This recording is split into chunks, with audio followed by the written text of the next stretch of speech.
Question number 6. A coin is tossed 3 times. Let x denote the number of times a tail follows a head. അപ്പോൾ നോക്കിയേ, ഇവിടുത്തെ experiment എന്ന് പറഞ്ഞാൽ എന്താ? ഒരു കോയിൻ നമ്മൾ 3 പ്രാവശ്യം ടോസ് ചെയ്യുന്നു. എക്സ് എന്ന് പറയുന്ന ഒരു റാൻഡം വേരിയബിളിനെ പറ്റി പറഞ്ഞിരിക്കുന്നു. എന്താ എക്സ് ഇവിടെ? The number of times a tail follows a head. അതായത് ഒരു ടെയിൽ കഴിഞ്ഞ് ഒരു ഹെഡ് വരണം, അല്ലെ? ടെയിൽ ഹെഡ് ഇങ്ങനെ വരണം. അപ്പൊ അത് എത്ര പ്രാവശ്യം വരുന്നു, ആ എണ്ണമാണ് ഇവിടെ എക്സ് ആയിട്ട് പറഞ്ഞിരിക്കുന്നത്. So x is a random variable. അങ്ങനെയാണെങ്കിൽ നമുക്ക് കണ്ടുപിടിക്കേണ്ടത് എന്താ? Mu and sigma square are respectively the mean and variance of x. അങ്ങനെയാണെങ്കിൽ 64 × മ്യൂ പ്ലസ് സിഗ്മ സ്ക്വയർ.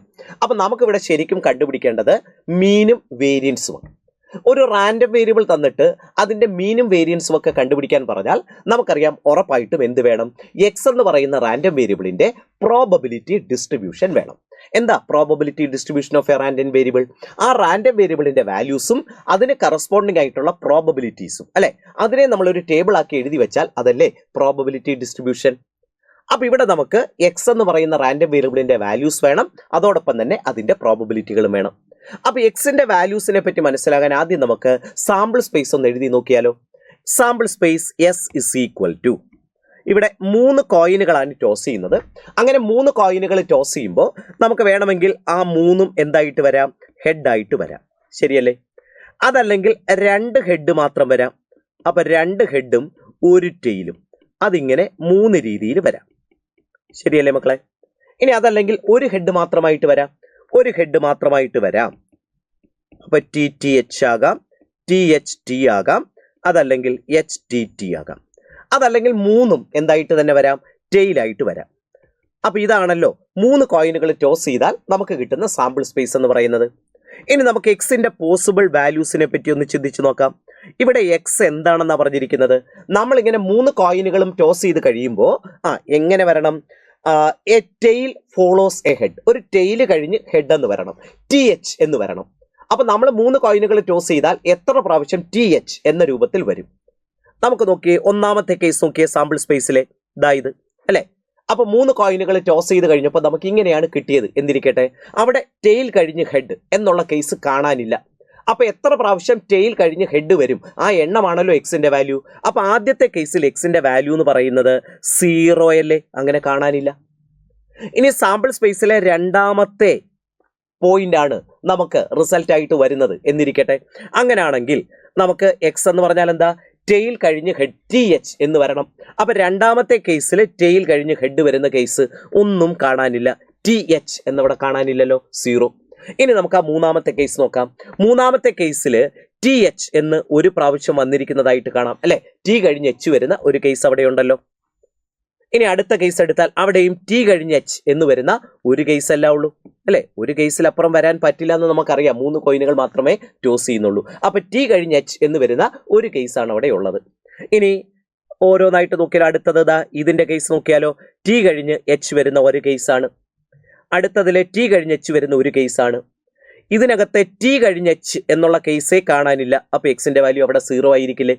അടുത്തതിൽ T കഴിഞ്ഞ് H എന്നുള്ള കേസ് കാണാനില്ല. അവിടെയും എക്സിന്റെ വാല്യൂ എത്രയാ? 0. ചുരുക്കി പറഞ്ഞാൽ എക്സ് എന്ന് പറയുന്ന റാൻഡം വേരിയബിളിന് 2 വാല്യൂസേ പോസിബിൾ ആയിട്ടുള്ളൂ. ഏതൊക്കെയാ? ഒന്നുകിൽ 0 അല്ലെങ്കിൽ 1. ഇനി നമുക്ക് ഈ വാല്യൂസിന് കറസ്പോണ്ടിങ് ആയിട്ടുള്ള പ്രോബബിലിറ്റികളും കൂടെ വേണം, അല്ലെ? അപ്പൊ probability of x is equal to 0 എടുക്കാം. Probability of x is equal to 0. അപ്പൊ നോക്കിയേ, സാമ്പിൾ സ്പേസിൽ മൊത്തം 8 സാമ്പിൾ പോയിന്റുകളുണ്ട്, അല്ലെ? ആ 8 സാമ്പിൾ പോയിന്റുകളിൽ 4 കേസുകളിലല്ലേ 0 വരുന്നതായിട്ട് അവിടെ ഞാൻ കാണിച്ചിരിക്കുന്നത്. അപ്പൊ അങ്ങനെയാണെങ്കിൽ 4/8 അല്ലേ കറസ്പോണ്ടിങ് പ്രോബബിലിറ്റി, അഥവാ 1/2. ഇനി ഇതേപോലെ probability of x is equal to 1 കൂടെ വേണം. സാമ്പിൾ സ്പേസിൽ ടോട്ടൽ 8 ഔട്ട്കംസ് ഉണ്ട്. അപ്പൊ അതിനകത്ത് 1 എന്ന് വരുന്നത് 4 കേസുകളിലാണെന്ന് അവിടെ കാണാൻ പറ്റും, അല്ലെ? അപ്പൊ അവിടെയും പ്രോബബിലിറ്റി 4/8 ആണ്, അഥവാ 1/2. അപ്പൊ നമുക്കിപ്പോൾ എക്സിന്റെ വാല്യൂസും കിട്ടി, കറസ്പോണ്ടിങ് ആയിട്ടുള്ള പ്രോബബിലിറ്റികളും കിട്ടി. അങ്ങനെയാണെങ്കിൽ നമുക്ക് പ്രോബബിലിറ്റി ഡിസ്ട്രിബ്യൂഷൻ എഴുതി വെച്ചാലോ. എന്താ പ്രോബബിലിറ്റി ഡിസ്ട്രിബ്യൂഷൻ? എക്സിന്റെ വാല്യൂസ്, അതിന് താഴെ കറസ്പോണ്ടിങ് ആയിട്ടുള്ള പ്രോബബിലിറ്റികൾ, അല്ലെ? എക്സിന് 2 വാല്യൂസ് മാത്രമേ ഉള്ളൂ. എക്സിന്റെ വാല്യൂസ് എന്ന് പറയുന്നത് ഒന്നുകിൽ 0 വരാം, അതല്ലെങ്കിലോ 1 വരാം. അപ്പൊ 0 ഉണ്ട്, 1 ഉണ്ട്. സീറോയ്ക്ക് കറസ്പോണ്ടിങ് ആയിട്ട് പ്രോബബിലിറ്റി 1/2, 1ന് കറസ്പോണ്ടിങ് ആയിട്ട് പ്രോബബിലിറ്റി എത്രയാ 1/2. ഇതാ നമുക്ക് പ്രോബബിലിറ്റി ഡിസ്ട്രിബ്യൂഷൻ കിട്ടി. ഇനി എന്താ വേണ്ടത്? മീനും വേണം, വേരിയൻസും വേണം. അരിത്തമെറ്റിക് മീനും വേരിയൻസും ഒക്കെ കണ്ടുപിടിക്കണമെങ്കിൽ നമുക്ക് എക്സ്പെക്ടേഷൻ ഓഫ് എക്സ് വേണം, എക്സ്പെക്ടേഷൻ ഓഫ് എക്സ് സ്ക്വയർ വേണം, അല്ലേ? അപ്പോൾ ആദ്യം നമുക്ക് അതൊക്കെ ഒന്ന് കണ്ടുപിടിച്ചാലോ. ആദ്യം നമുക്ക് എക്സ്പെക്ടേഷൻ ഓഫ് എക്സ് എടുക്കാം.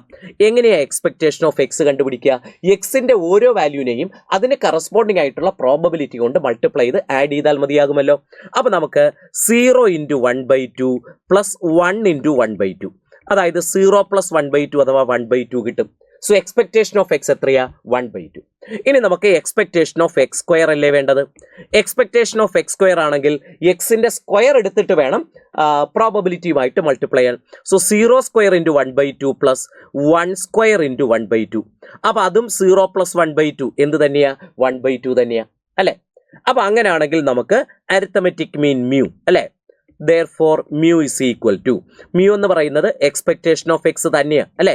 അത് എത്രയാ? 1/2 കിട്ടി. ഇനി അതുപോലെ സിഗ്മ സ്ക്വയർ വേണം. സിഗ്മ സ്ക്വയർ കണ്ടുപിടിക്കാനുള്ള ഫോർമുല എന്താ? എക്സ്പെക്ടേഷൻ ഓഫ് എക്സ് സ്ക്വയറിൽ നിന്നും എക്സ്പെക്ടേഷൻ ഓഫ് എക്സിന്റെ ഹോൾ സ്ക്വയർ സബ്ട്രാക്ട് ചെയ്യല്ലേ ചെയ്യേണ്ടത്. അതായത് എക്സ്പെക്ടേഷൻ ഓഫ് എക്സ് 1/2 ആണ്, 1/2 മൈനസ് 1/2ന്റെ സ്ക്വയർ എന്ന് കിട്ടും, അല്ലേ? അതായത് 1/2 മൈനസ് 1/4, 1/4 എന്നല്ലേ വരിക. അപ്പം മ്യൂ കിട്ടി, സിഗ്മ സ്ക്വയർ കിട്ടി. നമുക്ക് എന്താ കണ്ടുപിടിക്കേണ്ടത്?